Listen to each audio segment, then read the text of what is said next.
If you're using Amazon ads to grow your business, but you're not seeing the ROI you're hoping for, you might be missing a key piece of the puzzle. That key piece is the pair strategy.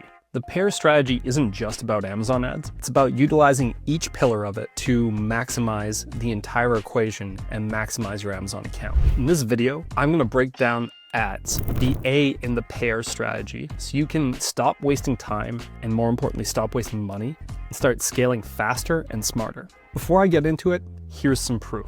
All right, this is one of our clients' accounts, and we blurred out this information for privacy purposes, but what I wanted to show you here is we are looking at the way that we're managing the profitability of these products from an advertising perspective. So the monthly bestseller has 53 days worth of inventory left, and we're actively trying to grow our ranking on this product. So we're at a 17% tacos and a 16% margin. That's something that we're happy with for now.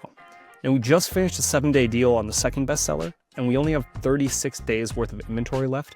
So we're actually going to start pulling back on tacos now because we made some huge ranking improvements from our most recent 7-day deal. This product just came back into stock, and so we're going to start focusing on running deals on it really soon. And then this product right here was on the verge of going out of stock. So we were actively cutting back on our margins on this one. So actually 27% seems a little bit low. There were some days where we were in the high 30s from a margin perspective, but we are now getting back into stock on this product, which means we can start to double down on new ranking investments. And then finally, this one right here, this is one of the 2 launches we're currently putting on for this account.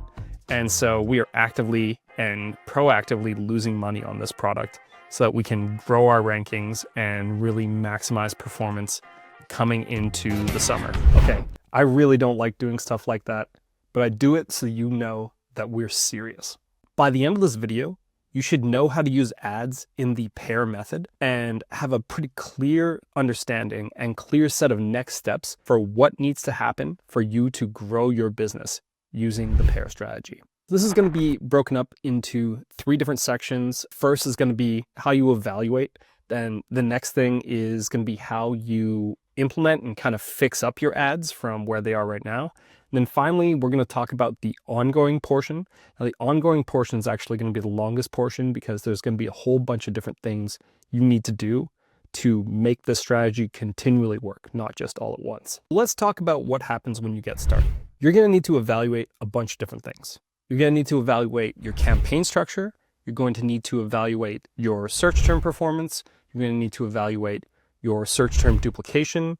You're going to need to evaluate your each product's margin, including ads. And then also you're going to need to evaluate each product's tacos based on performance in the last day, 7 days, 14 days, 30 days, 60 days, and then looking at it month over month. There are also a bunch of different things you need to consider from an ad types perspective. So sponsored products traditionally has the best and biggest impact on keyword ranking. So we want to evaluate the performance of sponsored products, and then we want to compare and contrast it with sponsored brands and sponsored display to see if there are any sponsored brands or sponsored display campaigns that are maybe high ACoS and potentially not moving the needle for you. We also need to consider things like high inventory products because those are going to impact your profits, especially when it comes to month after month of high storage fees. So when it comes to inventory, even though this is an ads-based video, you may need to prioritize advertising more on products with high inventory. Conversely, you might also want to start looking at low inventory products, because if you have a bunch of products that are low inventory and potentially going to go out of stock, you should aggressively start pulling back on advertising unless you have a good reason not to.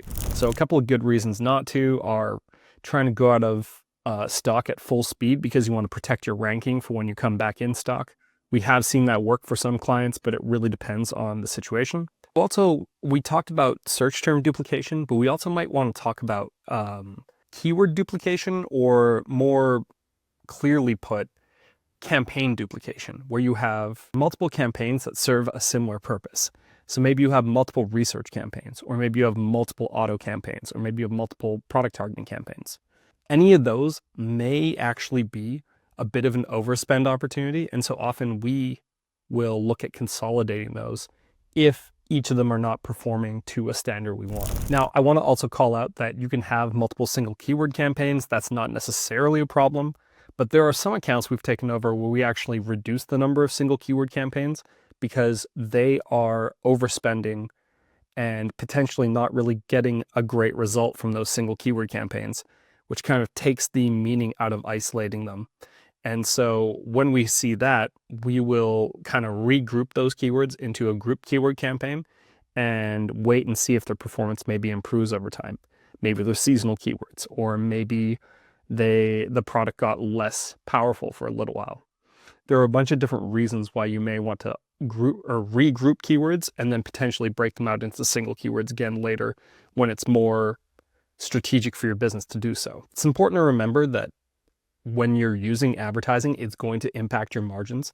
So the two numbers that we're really looking for as a means of optimization is maximizing your margin. We traditionally measure that with Sellerboard, but you can measure it from any of the other tools. Heard Sellerize is pretty good.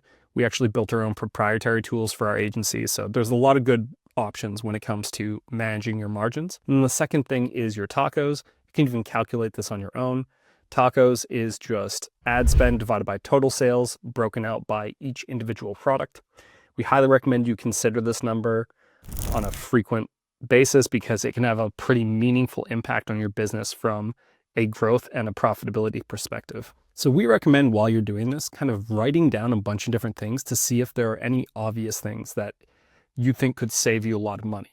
Kind of work through this as a checklist, and then once you've gone through all of these, you finish the evaluation portion of this process. So now we're on to step 2, which is how we actually fix up the campaigns now that we've had a chance to evaluate them. And the best thing you can do is get organized and stay organized. We've had this take 10 to 15 hours per account in the past, which can be very challenging work, but we know that it pays huge dividends. So it's something that we really like to invest in up front when we work with someone. And so if you're implementing this on your own, expect it to take a long time, expect it to be tedious, and expect it to be worth it, because it's rarely gone wrong for us in our experience. First thing we recommend you do is get organized. So first, we recommend you organize your campaigns into portfolios. The best way to do this in our experience is one portfolio per parent ASIN. The reason we want to do this is because it makes a lot of sense to manage on a parent level just the performance of the products, because it's rare that you can have a parent ASIN without any spillover effect or halo effect into the other products. Now, you may need to break up some campaigns and potentially move some campaigns out of a portfolio and some campaigns into a new portfolio. You may need to make new campaigns when you do this. There are a lot of different factors at play here, and generally the best practice is you want to have one parent ASIN per campaign, and then from there, take those campaigns and kind of organize them into their own little spots so they can be as effective as they possibly can. Once you've organized all your campaigns, you probably want to look at them in isolation in each portfolio and just consider, are there any duplicates here? Are there any campaigns that kind of serve similar purposes? Are there any campaigns that serve similar purposes where one is drastically outperforming the other? In those circumstances, what we do, our approach has been to consolidate those campaigns. So go from 2 campaigns down to 1 campaign. There have been situations where we've gone down from 7 campaigns to 1 campaign. So the effort required here can sometimes be pretty immense because you want to export all of the keywords and look at which ones had historically performed well, which ones hadn't, and then add the ones that are worth keeping into the new campaign. And then you also want to evaluate your negative keywords. You want to evaluate match types, all that kind of stuff. So generally speaking, this can take a lot of time. This can be very time consuming, especially if you have a really messy structure from trying a bunch of different things in the past. We don't recommend you pause everything and start new. That is not necessarily the best way to go. We generally recommend you reuse campaigns that are working. And that's been the way that we've kind of charged forward on a lot of these circumstances. We also recommend you consider pausing some campaigns if they haven't historically performed well. Sometimes when you're looking at these campaigns in isolation, you're like, oh, this is about to turn the corner or something like that. But if you look at a campaign lifetime and it really just hasn't done something, then you may want to just pause it completely. The same is true for keywords. So a really easy thing you can do to save yourself a bunch of money is just go into the keywords tab, look at lifetime performance, and just pause anything that has more than 10 or 15 clicks and 0 sales lifetime. You'll find a bunch of gold in there. And it's one of those things that Amazon just lets you do nice and easy out of the box. Once you've started to get all of your campaigns organized and everything looks a lot more easy to understand, the final step we kind of recommend you do is start tracking your performance over time. One of the easiest things you can do is start tracking your keyword ranking, as well as tracking your performance on different keywords and that kind of thing. We do some of that with AdBadger, but then we also use some of it with our own tools we've built in-house. I'm an AdBadger customer. I'm not an affiliate of theirs. I just use their product and I think it's good. So check them out. And then finally, once you've been able to start tracking and monitoring performance over a period of time, the last thing you might want to do is start building out single keyword campaigns. Now, this traditionally is something you want to do for keywords that are rankable, but I don't want you to hold yourself back there, because there could be a chance that breaking out a single keyword campaign from a mixed keyword campaign could still be a worthwhile effort, because you can control the placement more exactly than you could if you had it in a mixed keyword campaign. So now we're at the fun part. We're at the ongoing portion of this work. If you've gone through that big investment of time and energy, I'm sure that this was definitely worthwhile. If you have a VA in your business, you could have them watch this video a couple of times and then have them implement this. You could also contact us. I mean, we may or may not be working with clients right now, but sometimes we'll just do an audit for you for free and just kind of tell you what we think you should do, especially if you're someone that we kind of want to get in touch with in the future. So stonesgoods.com. Depending on when you watch this, we may or may not be taking clients. First, we got to talk about our ongoing efforts and how they fit into the rest of the PAIR strategy. So PAIR stands for promotions, advertising, which we're talking about, inventory, and rankability. The first thing we want to look at, if we're looking at this from an ongoing basis, is our product's rankability. So the way that we like to do that is by benchmarking, and we have a benchmarking video on this channel if you want to watch it. There's also a custom GPT that you can use to start tracking your benchmarking performance.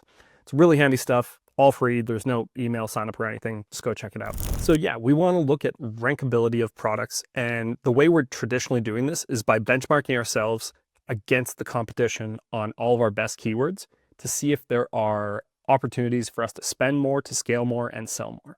If a product is rankable, then we're going to use one set of advertising tactics, and if our product is not rankable, we're going to use a secondary set of advertising tactics. Let's talk about rankable products first. The thing we're really looking for here is high converting products that out-convert the competition. And then the strategy we use from an advertising perspective is to break out single keyword campaigns on any keywords or search terms that we have an outstanding conversion rate on. The way we do this is we benchmark our search term conversion rate against the keyword conversion rate, as well as the top competitor ASIN conversion rate for each keyword. Once we've benchmarked ourselves and compared ourselves, then we want to isolate any of those keywords that make sense. And finally, we want to track those keywords and all of the performance. So search term performance, clicks, purchases, spend, sales, our conversion rate, our competitors' conversion rate over time. We want to track all of those metrics and see how well we do against them. Then we also want to layer in our deals strategy. So we're going to talk about promotions a little bit later, but traditionally deals do really well on rankable products and don't do so well on incremental products. So that's something you definitely want to be thinking about when it comes to your performance. So once you've started to isolate and track these keywords, the playbook you want to be using is spend like crazy, drive up your keyword ranking, and then as soon as you think that you're safe, you might want to start cutting back on your ad spend to see if you can maintain performance on a lower amount of ad spend to maximize profitability. So let's talk about incremental products now. Incremental products really are as simple as they sound. It's how can I spend more money below or at my ACoS threshold to maximize the sales I make while making profit. These products are traditionally not very rankable, and the reason they're not very rankable is often because they're just not as competitive as a lot of the competition. They may have some feature that makes them more expensive. They may have some more niche thing that makes them a little bit more interesting to a different group of buyers than the traditional Amazon buyer. But overall, regardless of the reason, what we're trying to do is just add more and more and more and find new opportunities for us to spend money and make more sales. So what you need to be doing and what your playbook needs to be is focused around maximizing your spend on keywords that matter and on search terms that matter at scale, because we're looking for as many opportunities as we can find. So every week you want to be looking at your incremental products and looking for places where you can make incremental sales as well as incremental savings. So maybe there's a search term that has too high of an ACoS for you. Maybe you want to isolate that search term in exact match and spend at a lower CPC. Maybe you find a new search term from your auto campaign. You want to move it to your exact match campaign to spend more money there and make more sales. Maybe you find that there's a single keyword campaign for one of your incremental products that's doing really well, and you want to take that single keyword campaign and add a single keyword phrase match campaign. These are all the kinds of opportunities you want to be evaluating on a weekly basis to see if there are more opportunities where you could maximize your profitability and make more sales. Now that we've talked about ads and what you need to do on a weekly basis to get the most out of your advertising, let's talk about its relationship with inventory. So when it comes to inventory, the first thing you want to think about is, do I have any products that are overstocked? And do I have any products that are low stock? If you have any products that are low stock, you want to think about, how can I spend more money to try to grow sales on these products? These are traditionally incremental products, but sometimes what they might even be are products that are dead products. What you may need to do in this circumstance is consider some sort of liquidation strategy. These often are effectively run during something like a flagpole day, like a Black Friday, Cyber Monday, Prime Day, that kind of thing. If you just have too much stock, this is a great opportunity to just maybe consider running a promotion or consider increasing your advertising investment, that kind of thing, just to make sure that you're selling through as much product as possible so you don't get hit with Amazon fees. Now, if you have low stock products, you might want to consider really turning down your ad spend to make sure you stay in stock and don't spend yourself out of stock. That's a common problem we've seen with a lot of our clients, where they don't realize how long it's going to be before their next batch of inventory arrives. Waiting until they have stock and maximizing the margin they get from their existing stock is a really, really sound play that many of our smartest clients make to really maximize their business's profitability all 12 months. We should also talk about the relationship between ads and promotions, because really they're kind of like best friends. When it comes to promotions, a lot of this advice makes the most sense for rankable products, but it can sometimes apply to incremental products as well, depending on how good of a product the incremental product is and how their benchmark conversion rate is compared to the competition. Do you think any of your products could see a boost in conversion rate from either adding a coupon, adding a Prime exclusive discount, or taking advantage of some kind of promotional opportunity that Amazon's made? If any of these products seem like they would be a good fit for one of these promotions, you may want to consider them in the entire pair framework, because none of them exist in isolation. A product that's eligible for a 7-day deal but's about to go out of stock on inventory isn't really worth it. A product that's high inventory and has room for tacos growth but isn't eligible for deals may not be a good fit for promotions. You may have to run a coupon or something else instead. So make sure you're thinking about this not in isolation, but as a whole. So overall, ads is just one pillar in the pair strategy, but it is the key pillar when it comes to business growth on Amazon. If you can't get ads to work on Amazon, you're going to be stuck in the zone of low sales forever. So it's important to make an investment in your business to really know how to do it, or to hire a great team who can do it for you. Hey, you might even be able to hire StoneSkids to do it for you. But depending on when you see this video, we may or may not be taking clients, but contact us if you want to learn more. If you liked this video, you'd probably love our pair strategy overview video. Check it out. It's in the description below.